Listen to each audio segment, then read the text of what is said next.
We stay in the field of charging infrastructure. A very interesting company as well, named ChargeIQ, and the co-founder Stephan Dengler is with us.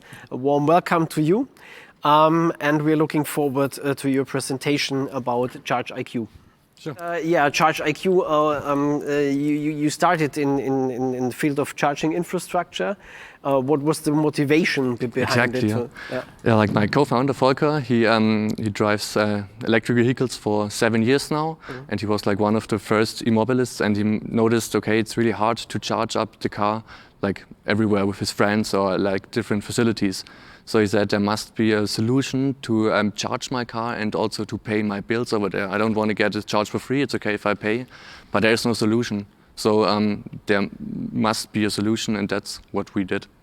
So let's start. Hi, my name is Stephan. I'm from ChargeIQ, and I think you'll see the screen now.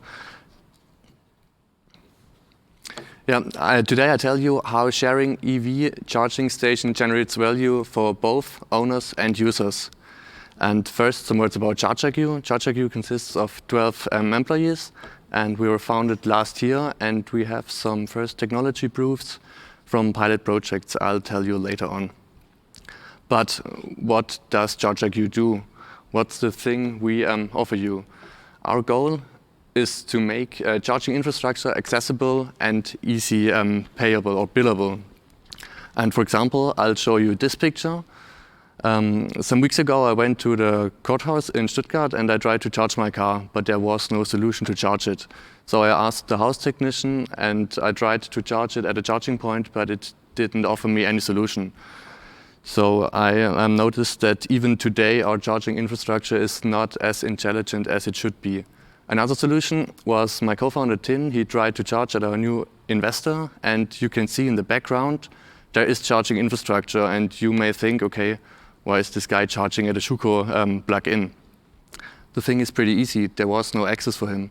There was no possibility to give guests access to the charging infrastructure. And that's exactly what we see what's the problem. The public charging infrastructure, which consists of maybe 20% of all charging processes, gives you really good access to all the charge points. But the thing is, the 80% in private or semi-public area does not. There is no easy access and no way to bill it. And that's exactly where we act. So how do we create more and better available charging points? The first thing is we make infrastructure accessible and give access to third parties and people who doesn't really originally belong to this charging infrastructure. The second thing is we offer you the possibility to expand your charging infrastructure easily to give access to more charging points. And as a third point, we see the integration of renewable energy, which is really important in the future to get rid of all, let's say, fossil energies.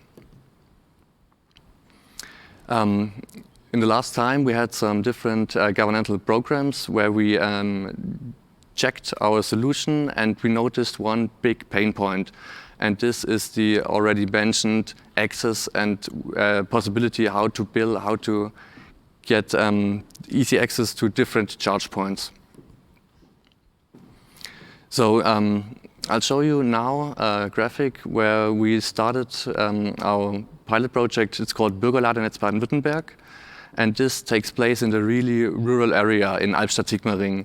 Here you can see some public charge points, which doesn't look so bad. But with our idea, we call it the Airbnb for charging infrastructure. We integrate all the private and semi-public charge points that take place to our network. And that easily gives like 150% more charge points.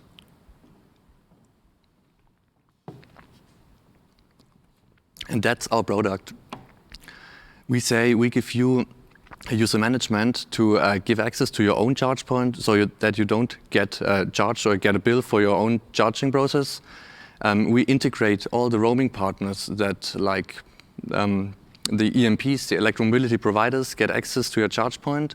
And we do all the payment and billing process for you, that you can sell the capacity of your charge point to others, to thirds. And as a service, we put in your charge point into different cards and maps, so people see how much is the price, how much, what's the opening hours, and about the status. Is it available right now? And the big aim we see is that we don't have any hurdles for you. For example, there is no extra app you need. There is not a community thing. We say access must be granted for everybody. Another thing is we don't need you to have a user account, and we don't see there should be any like fancy currency. It's cash only. But we also have some hurdles that we face. For example, the first is we have some pretty interesting reporting requirements to different stakeholders. Another hurdle is the balancing group management. Also the EEG levy, which is especially in Germany pretty interesting. And the conformity with calibration law. That makes it, to be honest, super hard for you to share your charge point, and that's where we come into play to solve that problem. And how does all of this work? Here you can see our dashboard. With this dashboard, it's pretty easy to get connected to a charge point, and we offer you like different solutions. For example, one is this product called ChargeIQ to share your charge point with different others. And here you have some advantage of the solution. For example, the economical aspects, that it's easy to earn money if you just give the capacity you don't need from your charge point to others. For example, I'm here right now and nobody needs my charge point at home, so others can use it. Another thing is the financial aspect. It's the most efficient way to sell solar power to thirds than putting it into the grid. Another thing is the competitive aspect. If you have more charge points, there is like an effect in terms of the supply and demand. So it's easier to have cheaper prices and help e-mobility, which is another big point, the idealistic aspect. We see a lot of customers that only want to push the e-mobility and say it's a good thing if we have more charge points. Which leads me to the last, to an environmental aspect, that we reduce the usage of fossil energy sources. And in a nutshell, that's all. Here you have like a little overview of our team. At the moment we are 12 people, and that's like all the points from ChargeIQ so far. Yeah, thank you very much to Stephan Dengler, co-founder of ChargeIQ.